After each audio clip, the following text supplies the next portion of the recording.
The new Command & Conquer consists of four main pillars. So the first pillar is Frostbite, which is a whole new engine for us, really a whole new engine for real-time strategy that brings cutting-edge graphics and gameplay.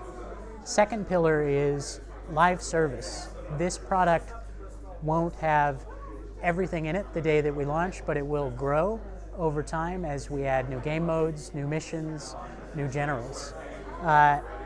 Third pillar is, this is the full scope of a packaged good RTS, so we'll have three factions, we'll have skirmish, we'll have deathmatch, we'll have co-op, all of that but in a digitally distributed model. And then last, CNC heritage. So we are staying true to the core mechanics of RTS. It is base building, unit building, resource gathering, combat. We're not taking anything away from the formula that made all of the last Command & Conquer series so great.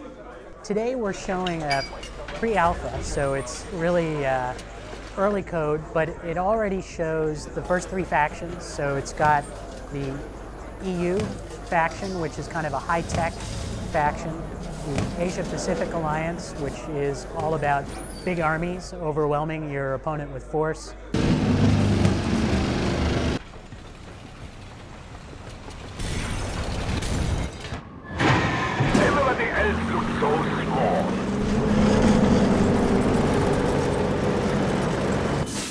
And then the Global Liberation Army, which is more of a subversive terrorist faction about stealth and about finesse tactics rather than about brute force.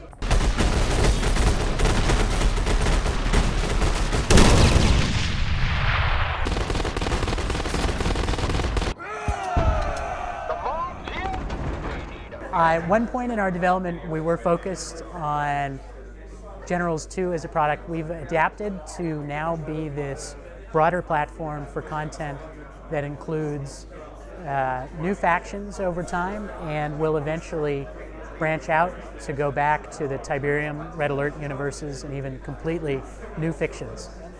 So this project is starting with multiplayer, and it's fair to say that you can still play it single player, so there is a single player skirmish mode.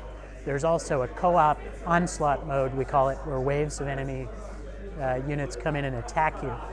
But over time, we plan to bring back mini campaigns or story-based content, so it's more that this is a foundation that we'll build upon. So our overriding gameplay method going into this was to take 30% of what came before, and we're starting in the Generals universe, and leave that intact. Another 30% will be very much along the same vein of what was in the previous game, but with modifications that make it fresh. 30% will be completely new units with new capabilities. So homage to the old, but enough content to have a brand new experience. The Generals universe was previously set in the near future, so this is now 10 years ahead of where the last Generals game was. And in fact, it's been 10 years since the last Generals game came out. So we're still near future. It's modern warfare, but there are some slight advancements. There will be some units, for instance, that have lasers, but of course that's not so far-fetched these days when they're already experimenting with that technology on military units.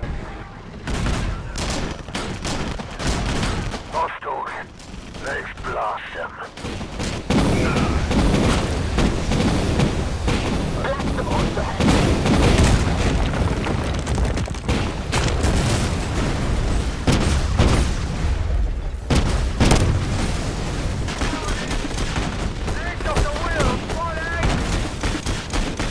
Command & Conquer will be completely free to play. We support transactions for various types of content that you can download, such as Generals. Kind of falls into three categories. So there are customization options, visual customizations. There are convenience options, temporary boosts to how quickly you gain experience as a player. We're going to start our closed beta this spring, and based on the feedback that we get from those beta participants, we're planning to then go open beta later in 2013.